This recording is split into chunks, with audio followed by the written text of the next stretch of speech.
પછી ભગવાને શંખચૂડ અને સુદર્શનનો ઉદ્ધાર કર્યો છે.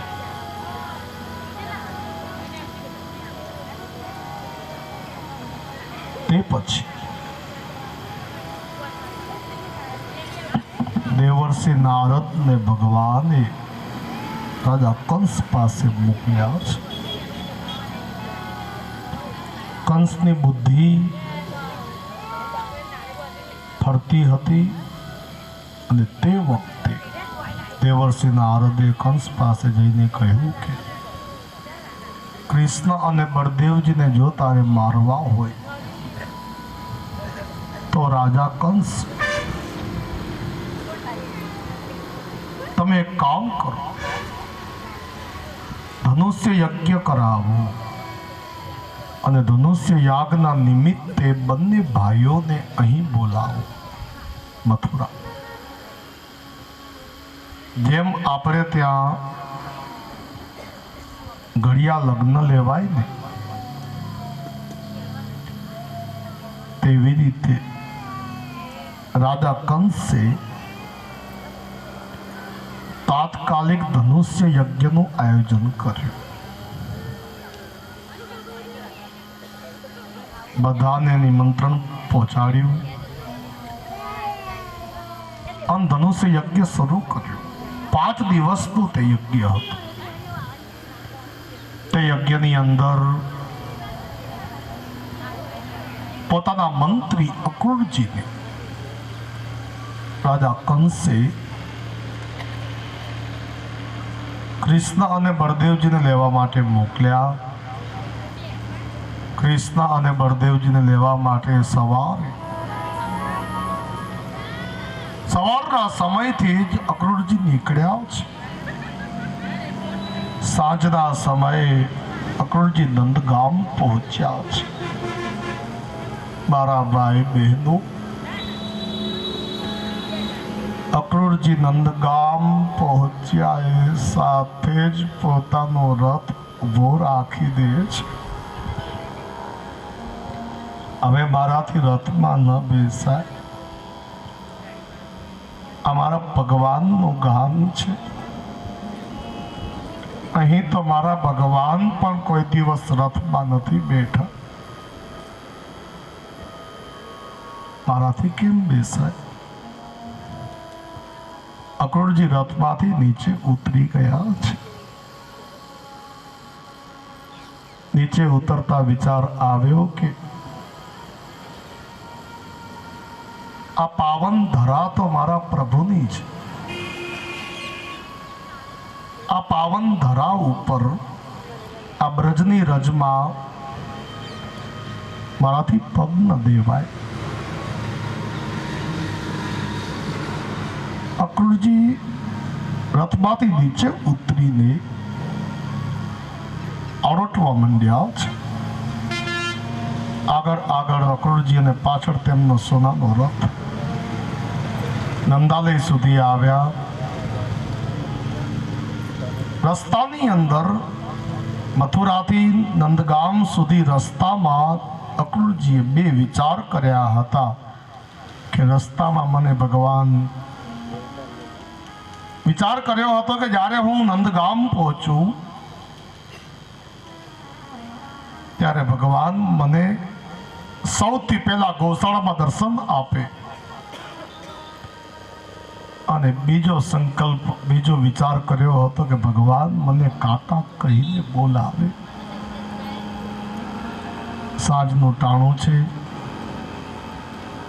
ભગવાન કૃષ્ણ ગાયો ચરાવીને ઘરે આવ્યા છે અને એ વખતે સોનાનો રથ નંદાલયના દરવાજા પાસે ઊભો રહ્યો. અક્રૂરજી આરોટતા નંદાલયની અંદર આવ્યા. સૌ પ્રથમ દાવજી મહારાજ દર્શન કર્યું. દાવજી મહારાજે જોયું કે કોઈ આપણા ઘરની અંદર આવે છે. દાવજી મહારાજે ભગવાનને કહ્યું, કૃષ્ણ કોઈ નંદાલયની અંદર આવે છે. અક્રૂરજી ગૌશાળા પાસે આવ્યા. ગૌશાળામાં ભગવાન ગાયોની સેવા કરતા હતા. મારા ભગવાને પિતાંબર ધારણ કર્યું છે. દાઉજી મહારાજે નીલાંબર ધારણ કર્યું છે. અક્રૂરજીનો પહેલો મનોરથ ભગવાને પૂરો કર્યો. સૌ પ્રથમ દર્શન ભગવાને પોતાનું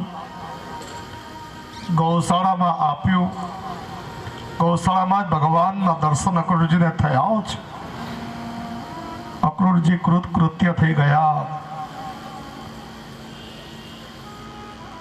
સમજી ગયા કે આ ભગવાન છે. અને તે વખતે ભગવાન કૃષ્ણએ અક્રૂરજીને કહ્યું,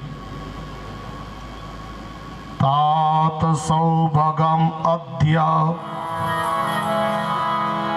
તાત સૌભગમ. એ કાકા, આજે મારું સૌભાગ્ય છે કે આપ પધાર્યા. કાકા શબ્દ સાંભળતા અક્રૂરજીની આંખોમાંથી અશ્રુ વહેવા માંડ્યા કે મને કાકા કહ્યું. બંને મનોરથ ભગવાને પૂરા કર્યા છે. જીવને સન્માન બહુ ગમે અને ભગવાનને સન્માન આપવું બહુ ગમે. અક્રૂરજીને ઈચ્છા હતી કે મને ભગવાન બોલાવે અને ભગવાને ખૂબ જ આદરપૂર્વક કાકા કહીને સન્માન કર્યું, સ્વાગત કર્યું. અક્રૂરજી રાજી થઈ ગયા છે. ગૌશાળામાંથી ભગવાન બહાર પધાર્યા. અક્રૂરજીનો હાથ પકડી નંદાલયની અંદર લઈ આવ્યા. આસન બિછાવી અક્રૂરજીને બેસાડ્યા. નંદરાયજી પધાર્યા. ગામના બધા જ વડીલ ગોવાળિયાઓ આવ્યા.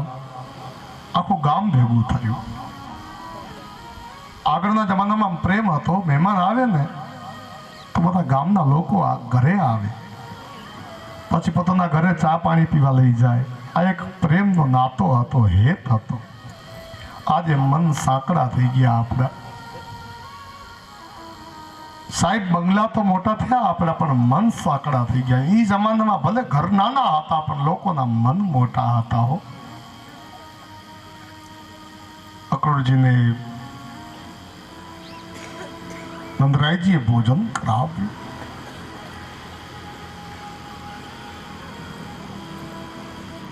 આપના આવવાનો હેતુ શું છે? બહુ નમ્રતાપૂર્વક પૂછ્યું. અને ત્યારે અક્રૂરજીએ કહ્યું કે આપણા રાજા કંસ ખરા કે નહીં? હું મથુરાથી આવ્યો છું અને રાજા કંસે મને તમારી પાસે મોકલ્યો છે. આપણા રાજા બહુ મોટો યજ્ઞ કરી રહ્યા છે અને રાજાએ ખાસ આજ્ઞા કરી છે કે વૃંદાવનમાં જઈને, નંદગામ જઈને બધો જ ગોરસ તમે લઈ આવો. એટલે મને ગોરસ લેવા માટે મોકલ્યો છે. ગોરસ એટલે દહીં, માખણ, ઘી, સાસ, આ બધું જ તમે લઈને આવતીકાલે મારી સાથે ચાલો. અને રાજા કંસે ખાસ આજ્ઞા કરી છે કે કૃષ્ણ અને બળદેવજીને લઈ આવજો. હું કૃષ્ણ અને બળદેવને લેવા આવ્યો છું, તમે પણ સાથે ચાલો. નંદરાયજીએ બધા જ ગામના લોકોને, વ્રજવાસીઓને આજ્ઞા કરી કે જેની પાસે જેટલું દૂધ હોય, ઘી હોય, માખણ હોય, તૈયાર કરો. આપણે આવતીકાલે સવારે રાજા કંસના યજ્ઞમાં સેવા આપવા જવાનું છે. આપણું કેટલું મોટું સૌભાગ્ય કહેવાય કે રાજાએ હવનમાં આપણને બોલાવ્યા. રાજાનો યજ્ઞ એ આપણો યજ્ઞ. આમ કહીને બધાને નંદરાયજીએ તૈયાર કર્યા. રાતનું ટાણું થયું, બધા સૂતા. બધાએ નિંદર કરી પણ ભગવાન સૂતા નથી. આખી રાત્રિ મારા પ્રભુએ નિંદર નથી કરી. આખી રાત્રિ માતા યશોદાજીએ નિંદર નથી કરી. કેમ? ભગવાનની નિંદર એટલા માટે ના આવી કે કાલ સવારે હું જઈશ, પછી 100 વર્ષ સુધી માનું દર્શન મન નથી થવાનું. 100 વર્ષ સુધી માતા પિતાને હું જોઈશ નહીં. 100 વર્ષ પછી માનું દર્શન થશે, માં મળશે. અને માતાને નિંદર એટલા માટે ના આવી કે આવતીકાલે સવારે હું જઈશ. માતાની નિંદર એટલા માટે ના આવી કે આવતીકાલે મારો કનૈયો જશે, પછી તેના વગર મને ગમશે કે નહીં. આજ સુધી મારો લાલો મારાથી દૂર નથી ગયો, અને એ વખતે મહારાજ આખી રાત્રિ નિંદર નથી આવી. સવાર પડી બધાએ સ્નાન કર્યું. ભગવાને માતા યશોદાજીના હાથે આ છેલ્લી વખત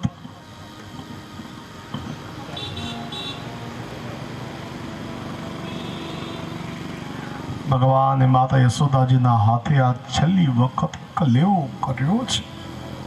મારા ભાઈ બહેનો, માતાના હાથે ભગવાને રોટલો અને માખણ આરોગ્ય, અને પછી ભગવાને બંસરી મૂકી દીધી છે. પોતાના હાથમાં જે વેણુ હતી, બંસરી હતી, તે ભગવાને નીચે મૂકી. બસ હવે શંખ વગાડવાનું છે. ભગવાને હવે ક્યારે બંસરી વગાડી નથી. મારા હરિએ વેણુ મૂકી અને મારા પ્રભુ નંદાલયની બહાર જે રથ ઊભો તો ત્યાં આવીને બિરાજ્યા. ભગવાનનો રથ ચાલ્યો. જ્યાં સુધી રથની ધજા દેખાય ત્યાં સુધી ગોપીઓએ ધજા જોઈ મનને મનાવ્યું. આ ધજા અમારા નંદનંદનના રથની ધજા છે.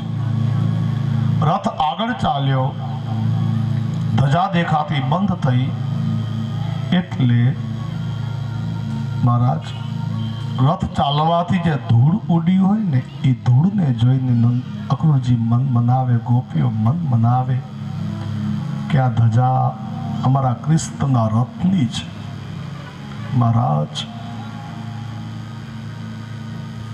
જ્યારે ભગવાનનો રથ બિલકુલ દેખાતો બંધ થઈ ગયો, ભગવાને વિદાય લઈ લીધી છે.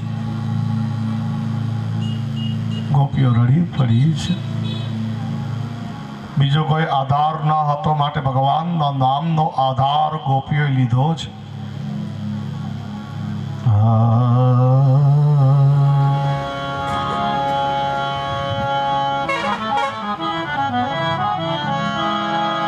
ગૃહે ગૃહે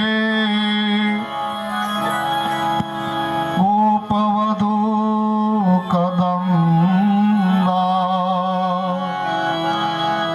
સર્વે મિલિત્વા સમવાપ્ય યોગમ.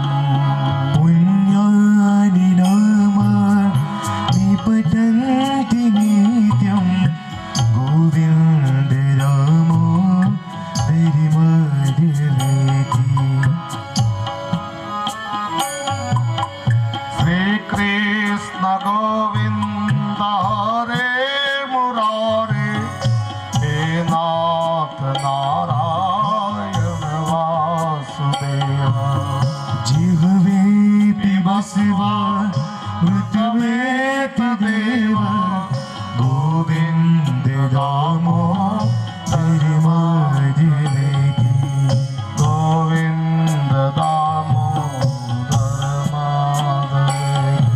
હરિ ગોવિંદ રામો હરિમધ્યવેતિ.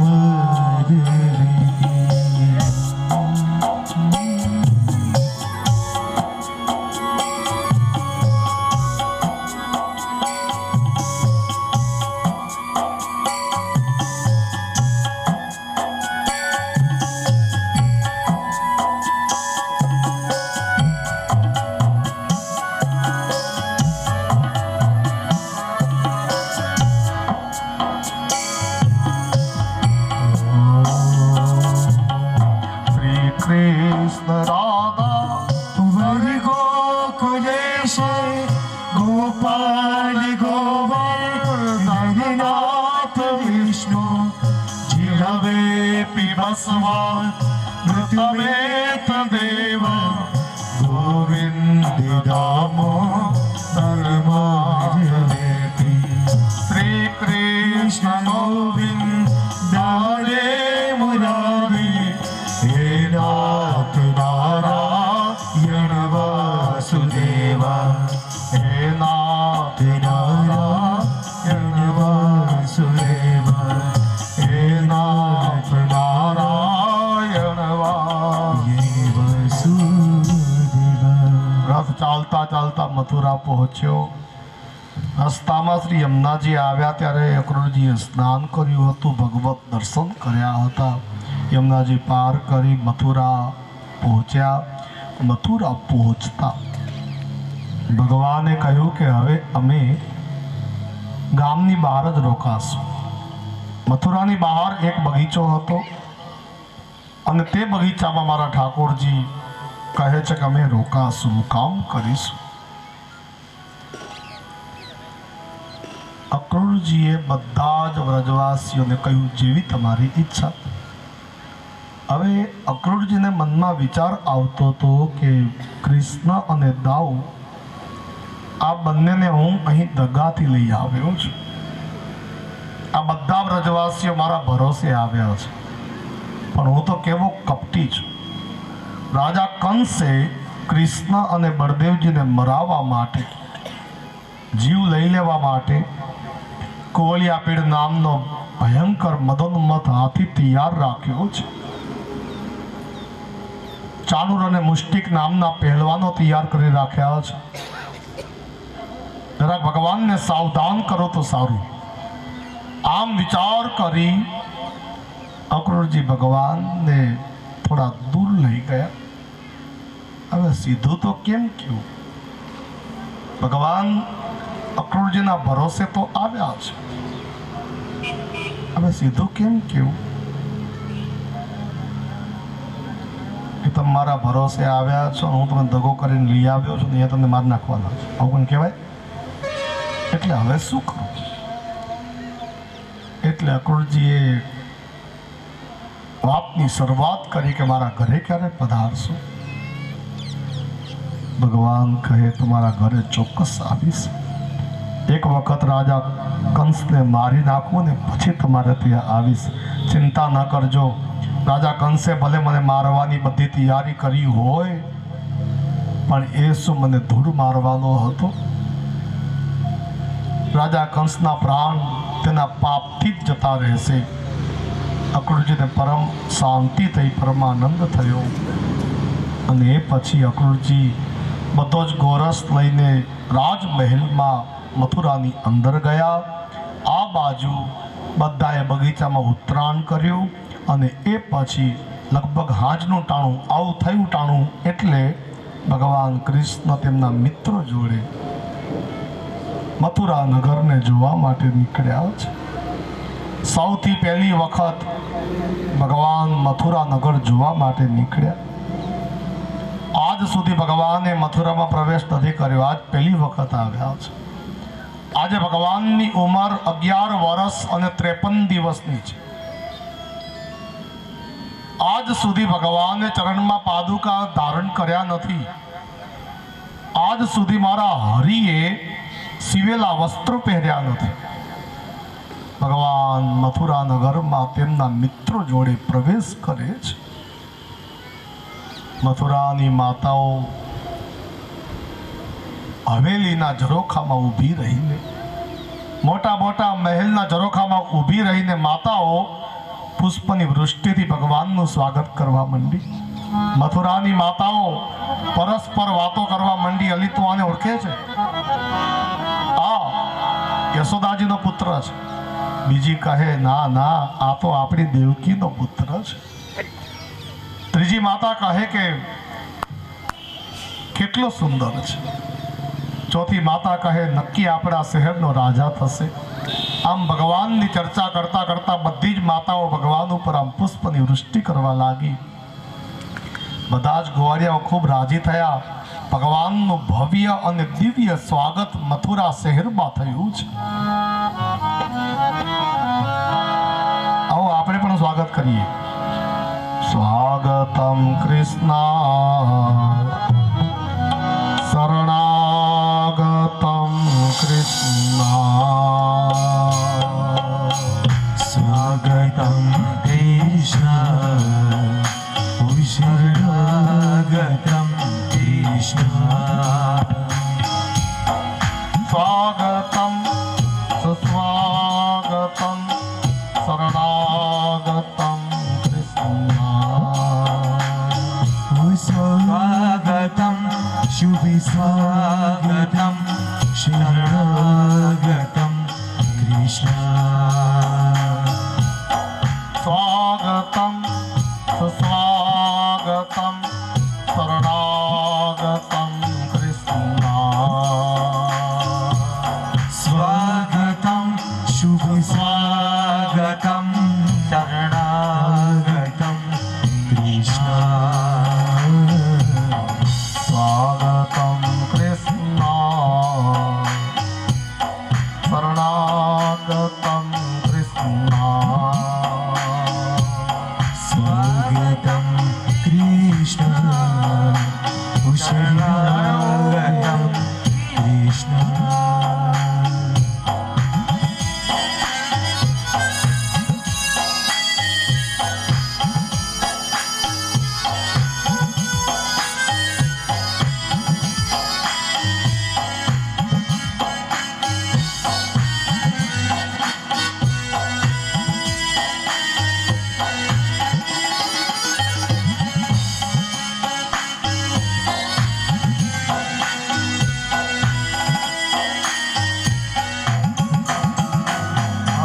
मधुरापुरी कृष्ण मधुसूदना कृष्ण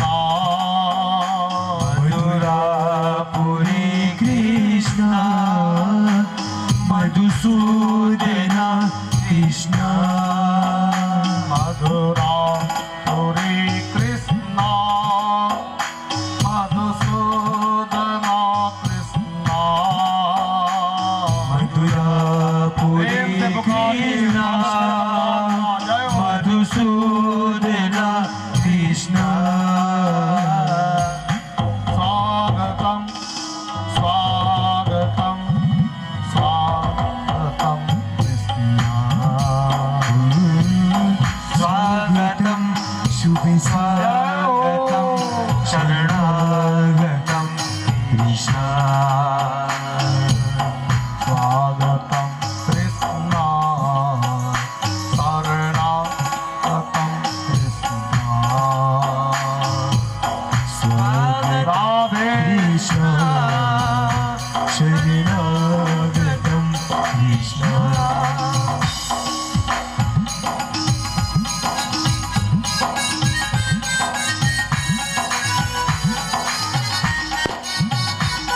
जय हो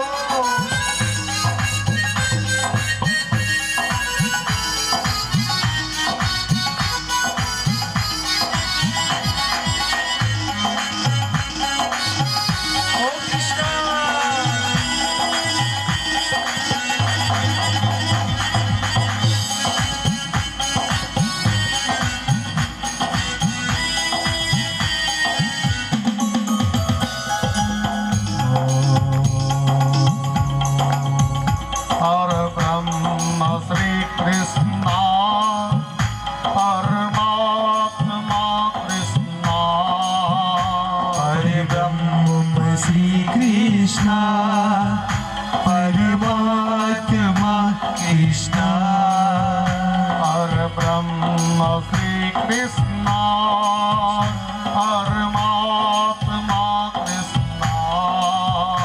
परब्रह्म श्री कृष्ण परमात्मा कृष्ण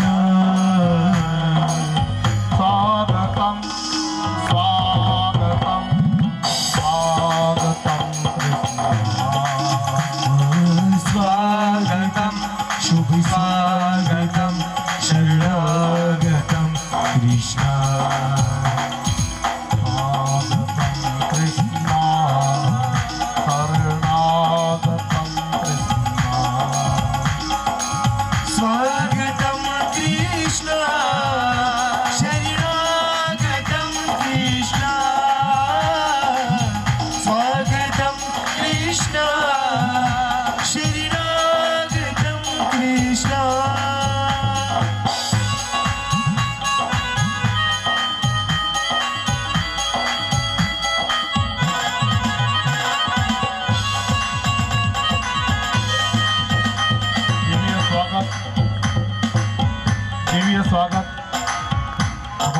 મથુરાની બજારમાં થયું અને મથુરાની બજારમાં ભગવાન કૃષ્ણ તે વખતે ગોવાળિયાઓની જોડે જ્યારે જતા હતા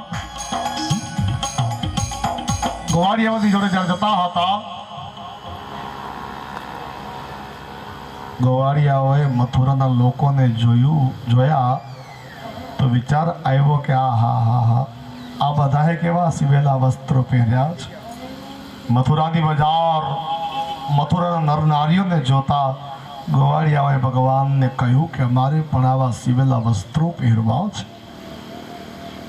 અને હજી તો આમ ગોવાળિયાઓએ ભગવાનને વિનંતી કરી એટલામાં જ જોગાનું જોગ રાજા કંસનો ધોબી કંસના કપડા ધોઈ આમંત્રિત મહેમાનોના કપડા ધોઈને આમ મથુરાના રાજમાર્ગ ઉપરથી યમુનાજીના કિનારેથી આવતો હતો.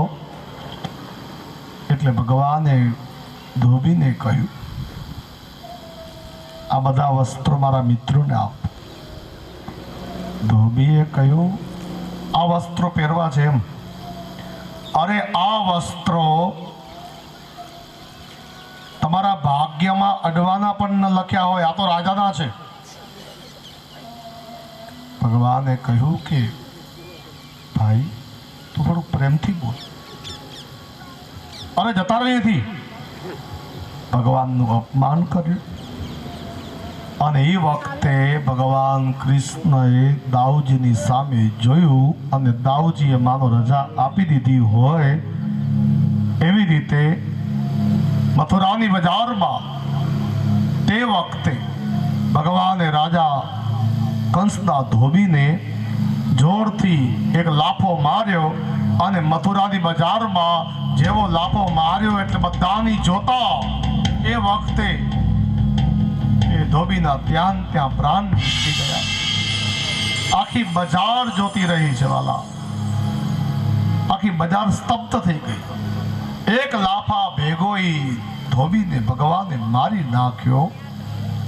એટલે મથુરાના લોકોએ વિચાર કર્યો કે આ બાળક કોણ હશે.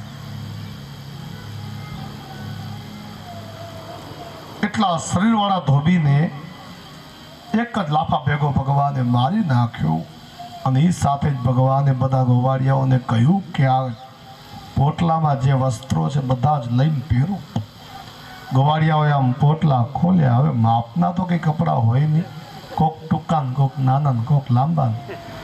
એટલે ભગવાને અને પાછું થયું એવું કે 20-25 ભાઈબંધો હતા ભગવાનના મિત્રો.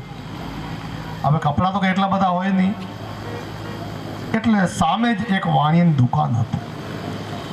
ભગવાન પોતાના મિત્રો જોડે તે શેઠની દુકાનમાં ગયા. ભગવાને કહ્યું કે અમને વસ્ત્રો જોઈએ છે, અમને કાપડ આપો. વાણિયા બહુ હોશિયાર હોય. ભગવાને એમને જબરદસ્ત બુદ્ધિનો યોગ આપ્યો છે. એટલે એ શેઠ એ વાણિયાએ વિચાર કર્યો કે હારો આ છોકરો 11 વર્ષનો છે. એક જ લાફો એ ધોબીને માર્યો તો એ ધોબીને મારી નાખ્યો. માનો ન માનો આ છોકરો એક દિવસ મથુરાનો રાજા થશે. અત્યારથી હારી રાખી હોય ને તો તે દિવસે કામ આવે. એટલે અત્યારે પૈસા કંઈ લેવાય જ નહીં, જોઈએ એટલું આપી દો. આવી બુદ્ધિ વાણિયાની હાલે સાહેબ. આ ભગવાનની કૃપા છે. એટલે ભગવાને પોતાના મિત્રો જોડે કાપડ ખરીદ્યું. શેઠે વાણિયા 1 રૂપિયો લીધો નહીં. ભગવાને આશીર્વાદ આપ્યા. ત્યારથી વણિક સમાજ સુખી થયો. ત્યારથી વણિક સમાજ ખૂબ સુખી થયો. વાણિયાએ ખૂબ સેવા કરી છે માટે ભગવાને આશીર્વાદ આપ્યા. ત્યાંથી ભગવાન શ્રી હરિ બધા જ ગોવાળિયાઓ જોડે આગળ ચાલ્યા. એટલે હવે કાપડ તો કેમ પહેરાય. સામે જ એક દરજીની દુકાન હતી, ત્યાં ગયા. દરજીએ લાખ કામ પડતા મૂકીને આમ મશીન હલાવ્યું અને સાહેબ થોડી જ વારમાં કપડાં સીવાઈ ગયા. બધા ગોવાળિયાઓએ દરજીની દુકાનમાં સીવેલા વસ્ત્રો પહેર્યા અને સિવેલા વસ્ત્રો જેવા પહેર્યા ને એટલે ભગવાને ગોવાળિયાઓના રૂપ રંગ જોઈને અત્યંત પ્રસન્નતા વ્યક્ત કરી અને દરજીને પૂછ્યું, તારી ન્યોછાવર કેટલી થઈ? તારા પૈસા કેટલા થયા? દરજીને થયું કે કંઈક માંગું અને કદાચ ધોબીવાળી થાય તો આપણે તો એક જ લાફાના ગ્રાહક છીએ, હાવ સિંગલ બોડી. એટલે દરજીએ નક્કી કર્યું કે માંગવું જ નથી. દરજીએ કીધું, ભગવાન કાંઈ જોતું નથી, બસ આશીર્વાદ આપો, એ ઘણું છે. અને ત્યારે ભગવાને દરજીને આશીર્વાદ આપ્યા. ત્યારથી સમસ્ત દરજી સમાજ સુખી થયો છે. ખૂબ ભગવાનની કૃપા છે. ત્યારથી કૃપા વળી છે. સેવા નિષ્ફળ જતી નથી, યાદ રાખજો. તમે ભગવાનની સેવા કરો એટલે ચોક્કસ ભગવાન કૃપા કરે છે. મારા હરિ અવશ્ય દયા કરે છે.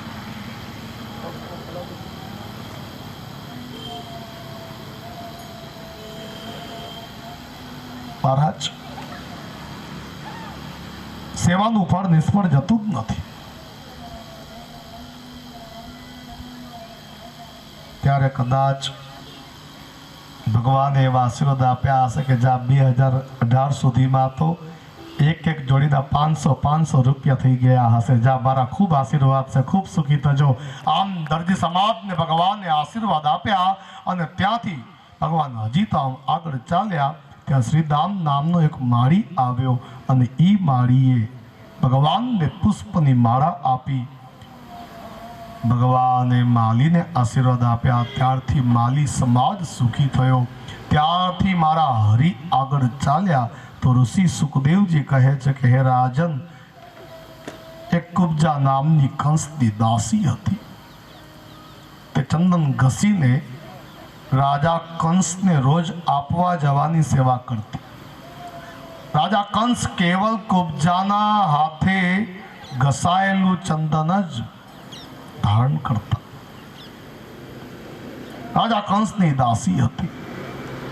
નામ છે કુબ્જા. જન્મથી 3 જગ્યાએ વાકી હતી. અને એ વખતે એ કુબ્જા ચંદનનો વાટકો લઈને આ મથુરા બજારમાં જતી હતી. 3 જગ્યાએથી વાકી એટલે લંગડાતી જતી હતી.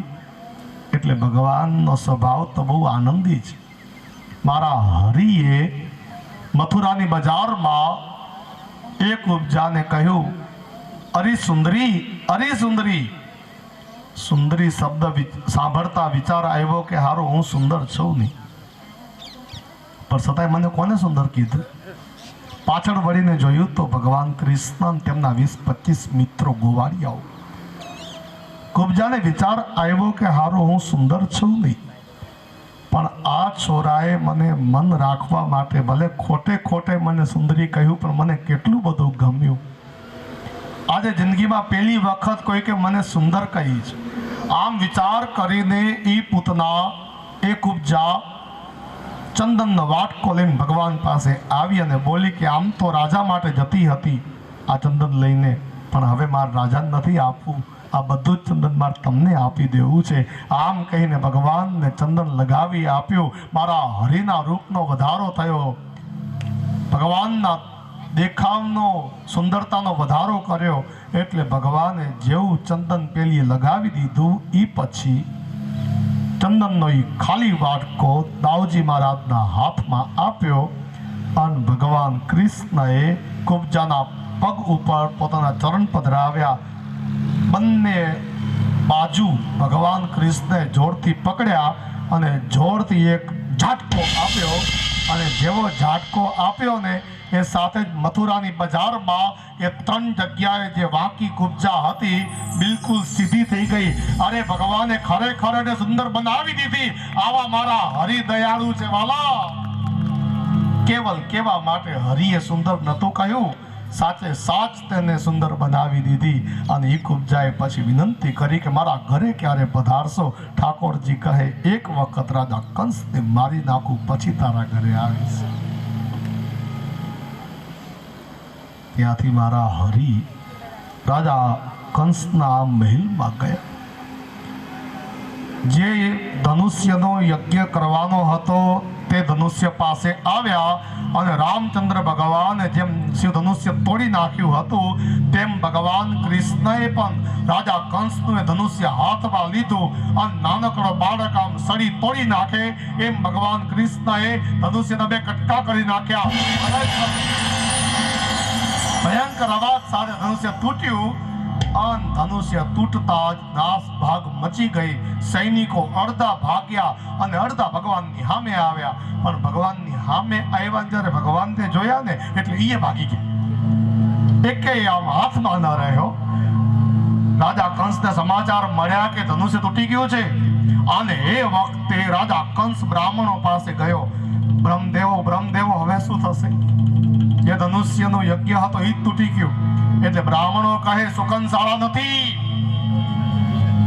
યજ્ઞની અંદર ધનુષ્ય યાગ હોય અને ધનુષ્ય જો તૂટી જાય તો યજમાનના આયુષ્ય ઉપર જોખમ છે, સંકટ છે. જીવને હાચવજો. 3 દિવસ તમારા ભારેથી અતિ ભારે છે. રાજા કંસ ધ્રુજવા માંડ્યો. ઈ ભલે ધ્રુજે, આવો આપણે ભગવાનની જોડે સાથે જઈએ. અને ભગવાન સાંજનું ટાણું હતું ત્યાંથી સીધા જ બગીચામાં પધાર્યા. ઋષિ કહે છે નંદરાયજીને સમાચાર મળી ગયા હતા કે ભગવાને કુબજાને એક લાફો માર્યો. ભગવાને ધોબીને એક લાફો માર્યો અને ધોબીના પ્રાણ લઈ લીધા. અને કુબજાને ભગવાને બજારમાં સુંદરી કહી. આ સમાચાર મળી ગયા હતા. એટલે નંદરાયજી કહે કે તમને મેં કીધું તો કે અહીં કોઈની મજાક ન કરજો, અહીં કોઈને મારજો નહીં. કાલે તમને એકલા નહીં મૂકું. કાલ તમારી બધાની જોડે હું આવીશ. બીજો દિવસ થયો. રાત્રે બધાએ સંગ કર્યું. બીજો દિવસ થયો. સવાર પડી અને બીજા દાડે બહુ મોટો સાંસ્કૃતિક કાર્યક્રમ રાજા કંસે રાખ્યો હતો.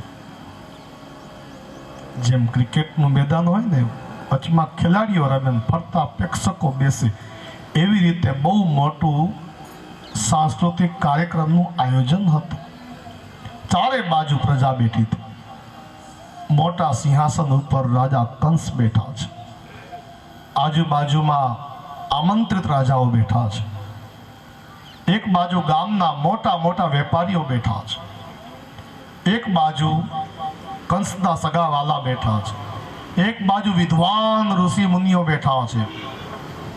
એક બાજુ નંદ આદિ ગોવાળિયાઓ બેઠા છે. બધાની હાજરી છે પણ હજી ભગવાન કૃષ્ણ પધાર્યા નથી. આખી સભા રાહ જોઈ રહી છે. બેસવાની જગ્યા નહીં એટલા લોકો હતા. અને રાજા કંસે ઈશારાથી જ બધી તૈયારી કરાવી રાખી હતી કે હવે બસ કૃષ્ણ અને બળદેવ બેની રાહ છે. એ બે ભાઈ આવે ને એટલે કોળિયા પીડ હાથીને દારૂ પાઈ રાખો. દારૂ પાઈને બંદોબસ્ત તૈયાર કરી રાખો. અને જેવા બંને ભાઈ આવે એટલે દારૂ પીધેલા હાથીને સામું મૂકી દેજો. કદાચ કોળિયા પીડ હાથીથી કૃષ્ણ બળદેવનું મોત ન થાય તો ચાણૂર અને મુષ્ટિક, હે બે પહેલવાનો તૈયાર રહેજો. ચાણૂર મુષ્ટિકથી એ કામ ન થાય તો સલ અને તોસલ નામના પહેલવાનને તૈયાર રાખ્યા હતા. પૂરી તૈયારી. આખા નગરને કંસ બેવકૂફ બનાવતો હતો. પડદા પાછળ આવી બધી વાત હતી. પડદા પાછળ આવી બધી તૈયારી હતી. ગામ આખાને એમ કે રાજા હવન કરાવે છે. અને ગામને હું ખબર કે કંસ કેવો છે. અને એ વખતે બધી પ્રજા બેઠી હતી.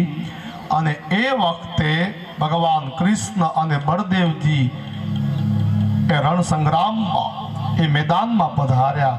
અને જ્યારે મારા હરિ પધાર્યા ને, ઋષિ સુખદેવજી કહે મલ્લાનામ અસનિર નૃણામ નરવર સ્ત્રીણામ સ્મરો મૂર્તિમાન ગોપાનામ સ્વજનામ સતામ ક્ષિતિભુજામ શાસ્તા સ્વપિત્રો શિશુર મૃત્યુર્ભોજપતે વિરાટ વિદુષામ તત્વં પરમ યોગિના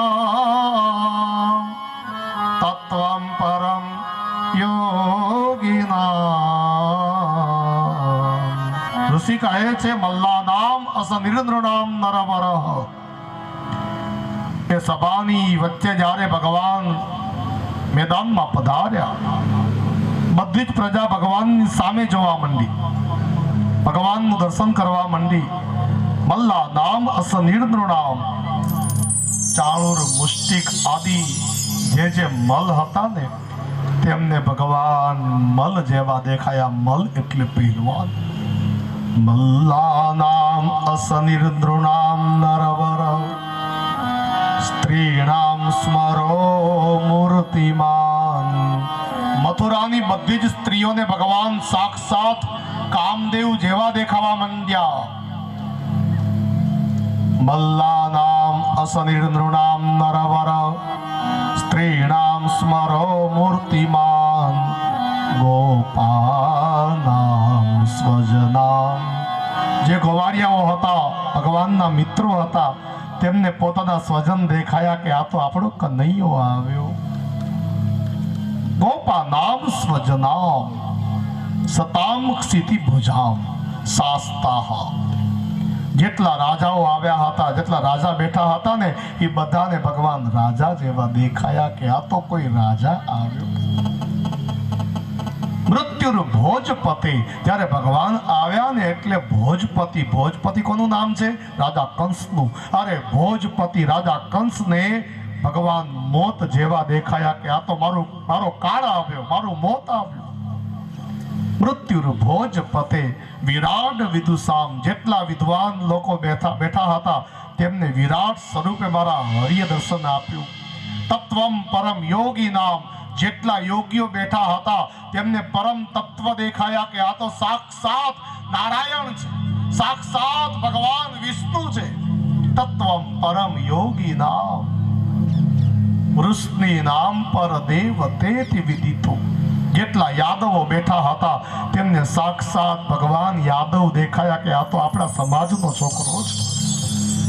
जिनकी रही भावना जैसी प्रभु मूरत देखी तीन ऐसी. તેની જેવી ભાવના હતી તેવું દર્શન દરેકને ભગવાનમાં થયું છે. રાજાને રાજા જેવા દેખાયા, યોગીઓને ભગવાન જેવા દેખાયા, સ્ત્રીઓને ભગવાન કામદેવ જેવા દેખાયા, પહેલવાનને પહેલવાન જેવા દેખાયા, ગોવાળિયાઓને પોતાના સ્વજન દેખાયા. जिनकी रही भावना जैसी प्रभु मूरत देखी तीन ऐसी. अरे જેવી ભાવના હતી તેવું દર્શન દરેકને થયું. અને એ વખતે મારા હરિયામ પધાર્યા. રણ સંગ્રામની અંદર કોલિયા પીડ હાથી ભગવાનની સામે દોડતો આવ્યો. અને એ વખતે કોલિયા પીડ હાથી ઉપર મારા હરિયામ બેસી ગયા. અને એ વખતે ભગવાને કોલિયા પીડ હાથીનો આમ દાંત કાઢ્યો અને એ દાંતથી ભગવાન જોરથી પ્રહાર કરે છે. કોલિયા પીડ હાથીનો ભગવાને વધ કર્યો. કોલિયા પીડ હાથીના પ્રાણ નીકળી ગયા. ત્યાંથી ભગવાન આગળ ચાલ્યા. ચાણુર અને મુષ્ટિક ભગવાનની સામે આવ્યા. ભગવાને ચાણુરની જોડે દાઉજી મહારાજે મુષ્ટિક જોડે યુદ્ધ કર્યું.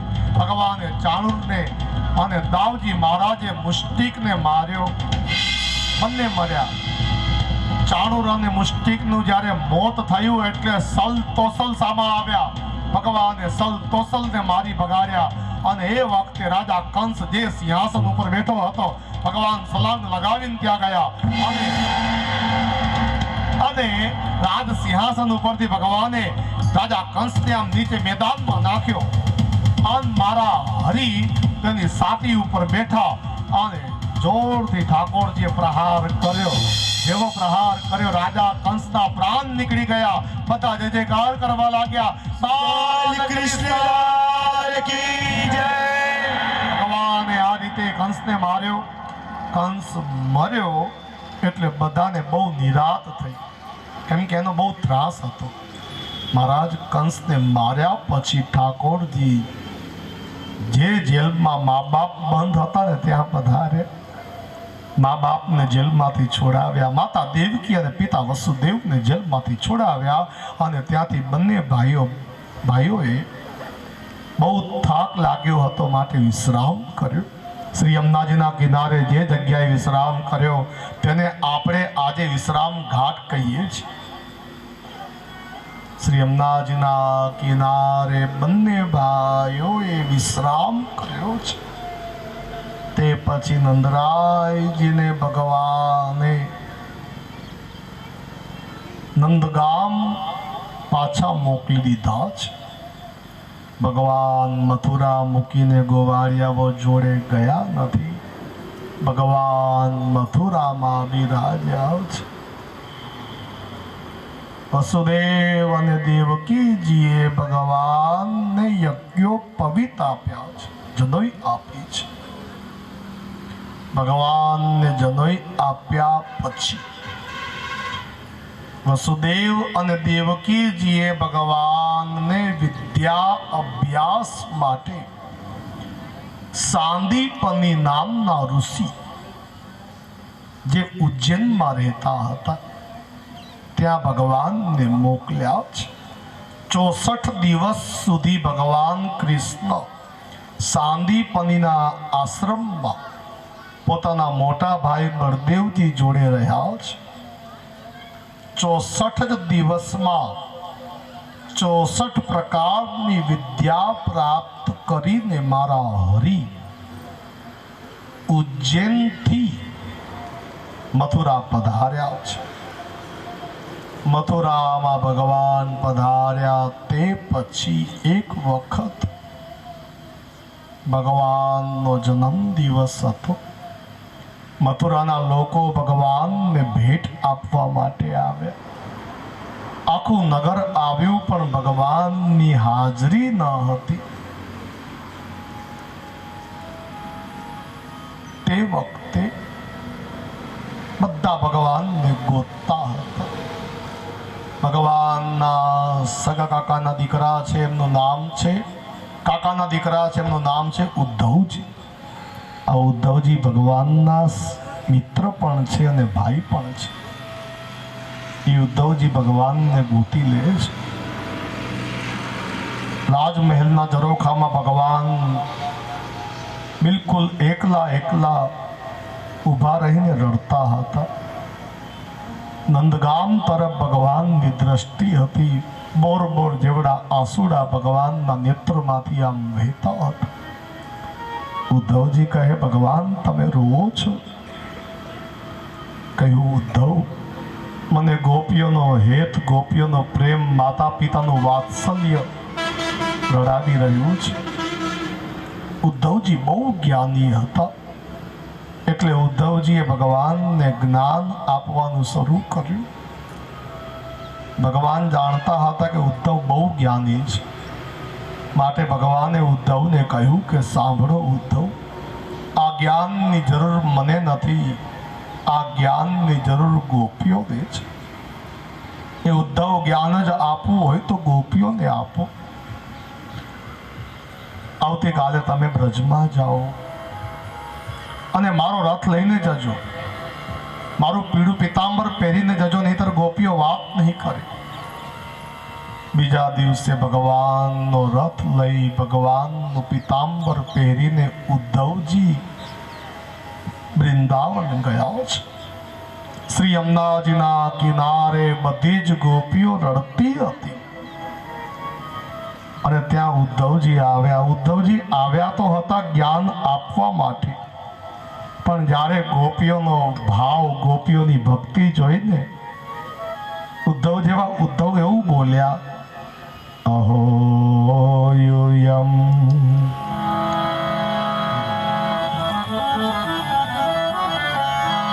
અયુયમ સ્વપૂર્ણાર્થ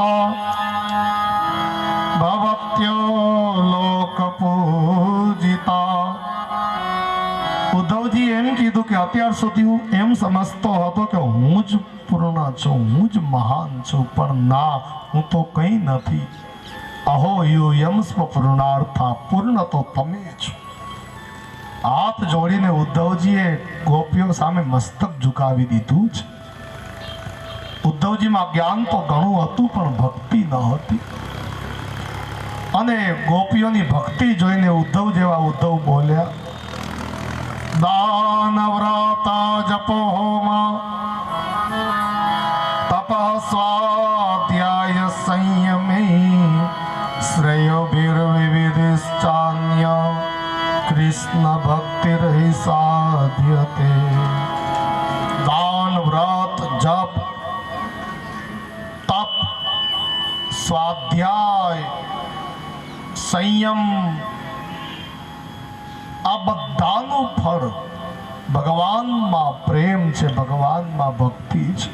તમે એ કથા સાંભળવા આવ્યા છો, તમને કોઈ પૂછે કથાની લાભ શું થાય, તો કહેવાનું કે અમારા ઘરે ભગવાન જે બિરાજ્યા છે ને, અહીં મંદિરમાં પણ જે ભગવાન બેઠા છે ને, તેમના પ્રત્યે અમને ભાવ તો છે, ભક્તિ તો છે અમારી, પણ એ ભક્તિ હજી વધે ને એ માટે કથા સાંભળવા આવ્યા છીએ સાહેબ।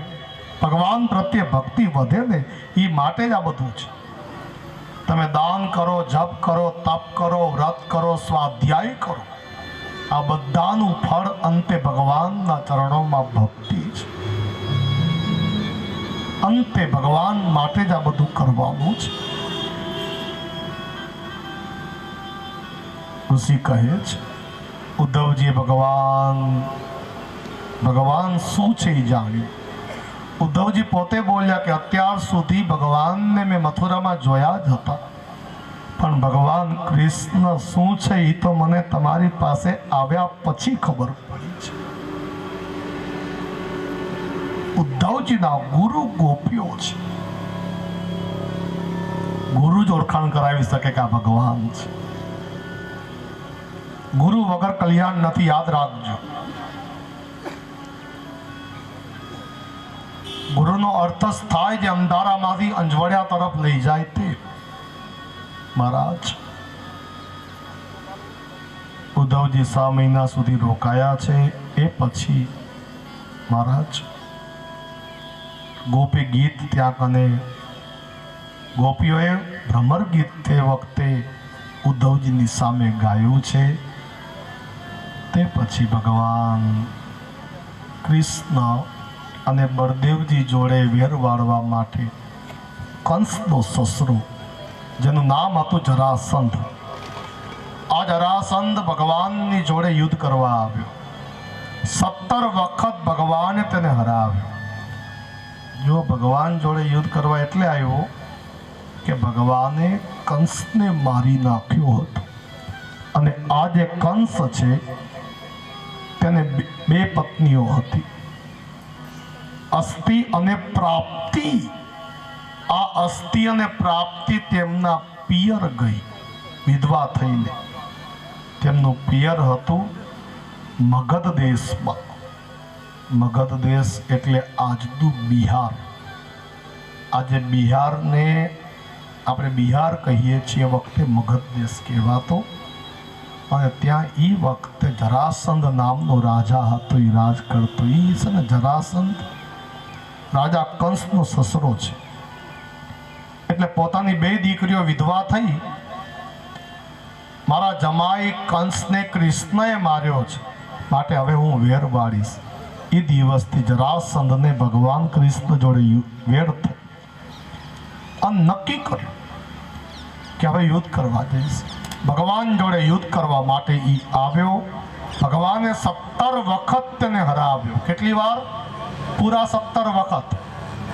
18મી વખત 4 ગણું સૈન્ય લઈને એ યુદ્ધ કરવા આવવાનો છે, આ સમાચાર ભગવાનને મળ્યા। એટલે ભગવાને વિશ્વકર્માને આજ્ઞા કરી અને કહ્યું કે